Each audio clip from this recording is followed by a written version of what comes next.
Bezrat Hachem, on continue notre renforcement. Il y a une histoire dans la Torah qui est frappante, qui nous montre à quel point la volonté, c'est l'essentiel.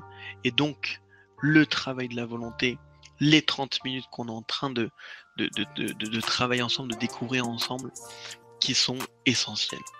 Avraham Avinu, le représentant de la bonté du Chesed, la seule histoire de bonté qu'on nous raconte de lui, c'est une histoire où sa bonté n'a servi à rien. Je m'explique. Avraham Avinu, il est 3 jours après la Brit Mila. Hachem sait que c'est le jour où ça le fait le plus mal. Le 3e jour, vous pouvez demander à des médecins, c'est le moment où ça fait le plus mal, comme à l'enfant, ou même pour ceux qui le font plus âgés, comme Avraham Avinu le fait à un âge très avancé. Et donc Hachem a sorti le soleil, il a rapproché le soleil de la terre pour qu'il fasse une chaleur tellement élevée qu'il n'y ait pas de passants dans les rues pour pas qu'Avraham Avinu soit dérangé par des invités. Donc Hachem ne veut pas que Avraham soit dérangé. Mais Avraham Avinu, il veut des invités. Il attend que ça. Et il regarde de sa tente, est-ce qu'il y a des gens qui vont venir? Mais rien ne vient. Il envoie son serviteur Eliezer, il lui dit va chercher dans les rues, amène-moi des invités, je veux recevoir des gens. Eliezer, qui sort dans cette chaleur ardente, mais qui ne trouve personne dans les rues, pas un chat.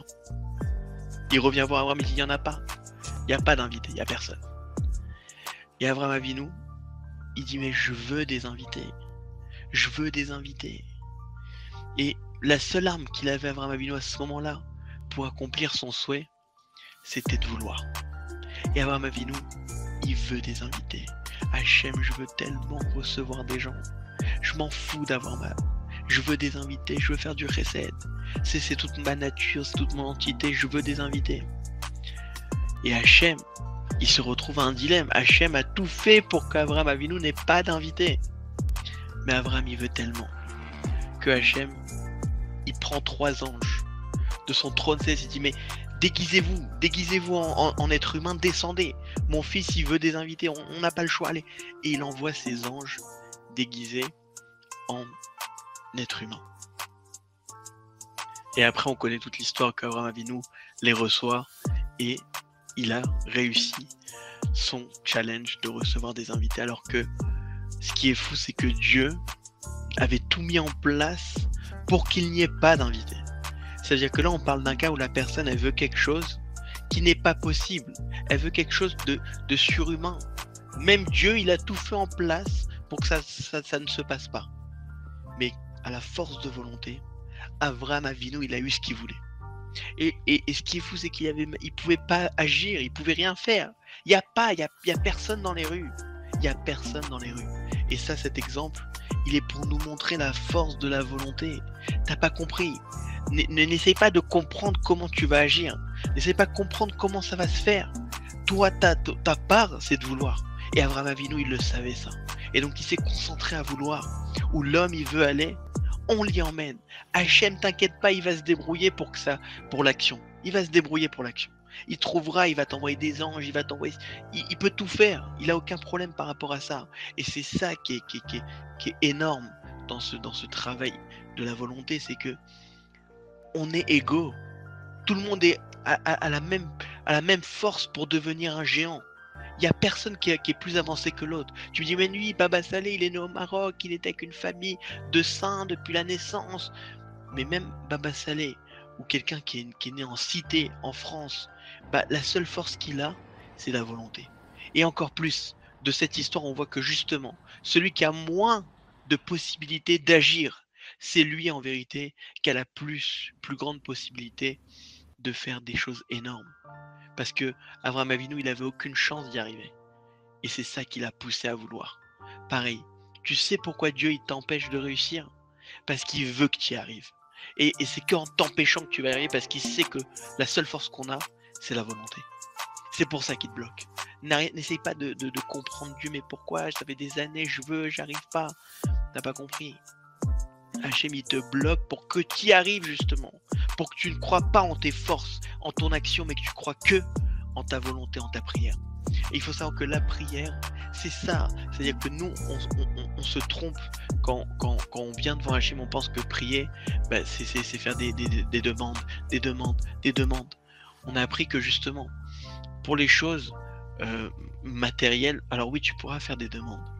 Mais quand maintenant tu vas atteindre un objectif, tu veux grandir, tu veux changer, là on parle que la prière, il faut que tu la transformes en travail de volonté.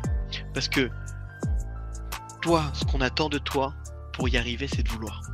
Et quand maintenant tu prends un temps, tu te mets seul à seul avec Hachem, et tu commences à travailler ta volonté Hachem, donne-moi la volonté, donne-moi la compréhension que c'est vital ce que j'ai besoin, donne-moi une volonté de feu, que tellement je veux, je sois prêt à tout, aide-moi à vouloir de toutes mes forces, je veux y arriver, je veux être comme ça, je veux y arriver.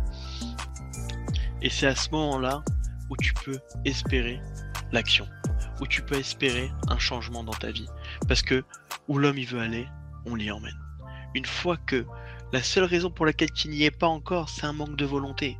Et comme on l'a dit hier, l'essentiel c'est de dans nos prières, avant de dire je veux, demande à Hachem de ressentir l'importance, de ressentir c'est quoi ce cadeau que je peux avoir en ayant cette chose. Et donc là, tu vas réveiller ta volonté. Une fois que tu as une volonté, que tu sens que ça y est, c'est une volonté de feu, ça y est, tu sens que tu veux vraiment. Là, tu dis Hachem, je veux tellement y arriver. Je veux, donne-moi les forces, donne-moi la volonté. Je veux tellement. Une fois que vraiment tu ressens à force de prière, parce qu'encore une fois, ce que j'essaie d'expliquer très souvent, c'est que tu peux me dire, ça fait longtemps que je prie. Mais là, ce qu'on est en train de parler, c'est qu'on est en train de dire, d'accord, toi, tu pries en tant que David. David, il prie de cette manière. D'accord, mais là, je suis en train d'expliquer que quand tu vas faire ça, c'est plus David qui prie. C'est David avec la conscience de Moshe Rabbeinu. C'est David avec la conscience que Dieu, il va te donner, que Dieu, il va te faire descendre à l'intérieur de toi. Et donc, c'est plus la même prière. C'est plus la même volonté. Et donc là, c'est une prière qui... C'est plus toi qui prie. Et c'est ça la force. C'est que toi, on te demande de vouloir. Toi, on te demande de vouloir. Et quand tu comprends ça, alors il n'y a plus de culpabilité sur l'action. Pourquoi ça fait ça, j'y arrive pas? Mais c'est normal que j'y arrive pas. C'est normal. Dieu a créé le monde comme ça. Dieu m'a créé comme ça. C'est normal. Mais par contre, oui, il me demande de vouloir. Et sur ça, on est tous égaux. Sur ça, c'est tellement... Dieu, il est tellement juste parce que personne pourra dire mais je pouvais pas, j'y arrivais pas. Mais je sais que tu n'y arriverais pas. Je sais que tu ne pouvais pas. Je t'ai jamais demandé d'agir. Moi, ce que j'attendais, c'est de vouloir. Moi, ce que je veux, c'est ton cœur. Montre-moi dans ton cœur que tu veux. T'inquiète pas, moi je vais me débrouiller pour faire pour les actions. Je vais me débrouiller, envoyer des anges, envoyer des trucs surnaturels. Ça, t'inquiète pas, c'est pas mon problème ça. Ça c'est mon côté facile à moi ça. Mais toi, je veux ton cœur. Bezrat Hachem, une fois qu'on comprend ça, alors ce rendez-vous de 30 minutes, on sait que c'est ça qui va faire la différence. C'est ça qui va faire la différence. Moi, je viens tous les jours et je travaille ma volonté. Jusqu'à que Hachem, il va emmener à l'action. Un dernier point que je voulais rajouter par rapport à cette histoire d'Avraham Avinu, c'est que pourquoi Avraham Avinu, ça a marché? Pourquoi ça a été instantané? Le jour même, il veut, et Hachem, il met tout en place pour qu'il y arrive. Parce que pour Avraham Avinu, c'était vital d'avoir des invités, c'était sa vie, c'était son essence, même après 3 jours de la Brit Mila où il est censé souffrir, être alité, il veut des invités. Parce que sa conscience de vouloir des invités, elle était tellement élevée que quand il a voulu des invités, il les a eus. Et c'est ça aussi le point important, c'est que c'est quand ta prière, elle est instantanée la réponse, c'est quand la volonté, elle est à 100%. En fait, tu dois t'imaginer que quand tu fais ce travail de volonté, tu démarres avec une volonté de 10%, on va dire. J'ai envie de réussir dans mon Shalom Bayit. D'accord. Tu as 10% parce que, on l'a expliqué déjà, la volonté, il faut la grossir, la volonté, il faut la travailler. La volonté, c'est pas juste une pensée comme ça, il faut véritablement prendre conscience, et etc., etc. Donc, Et à chaque fois où tu vas faire ce travail de volonté, c'est d'arriver à une conscience complète que le Shalom Bayit, c'est au-dessus de tout. Ma femme, elle doit être au-dessus de tout. Je dois ressentir ça. Et à ce moment-là où je suis à 100% de volonté, où j'ai compris, où j'ai conscience, où j'ai tellement voulu ressentir, tellement voulu comprendre que c'est grand, tellement demandé à Hachem de me faire ressentir l'importance, que quand je vais dire à Hachem, je veux être le meilleur mari, je veux être le meilleur, là, bah, automatiquement, on te transporte directement parce que ta volonté, elle est complète. Et c'est ça qu'on essaye d'atteindre dans ce travail de volonté, dans ces 30 minutes. Parce que, pourquoi 30 minutes? Je suis obligé de vous l'expliquer parce que moins que 30 minutes, c'est rien. Pour aller chez le médecin, tu vas prendre le temps, tu vas faire la queue, tu vas attendre, tu vas attendre dans la salle d'attente, tu vas expliquer au médecin, tu vas aller acheter les médicaments. Tu investis du temps parce que tu veux guérir. Alors, pareil pour Hachem. Pareil devant la Hanouka, on te dit attends 30 minutes devant la Hanouka. Mais pourquoi on fait quoi? On a le droit de rien faire, il faut regarder les bougies. 30 minutes. Pourquoi ce principe de 30 minutes? Pareil, il y a un grand sadique qui dit, un sadique Nistar, qui dit que si tu ne passes pas 30 minutes dans Refaenu, dans la Mida, la bracha de la Refoua, de la guérison, alors tu es obligé d'aller chez le médecin. Tu n'as pas le droit de dire je vais pas chez le médecin parce que j'ai confiance en Dieu. Si tu passes pas 30 minutes là-bas, c'est que c'est pas vrai. C'est que t'es pas croyant que c'est que Dieu le seul médecin qui guérit, et donc tu as le devoir d'aller chez le médecin.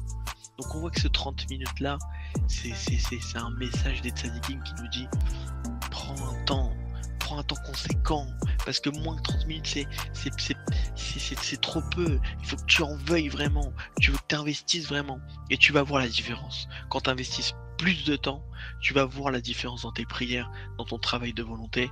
Bezrat Hashem, Chazak à tous.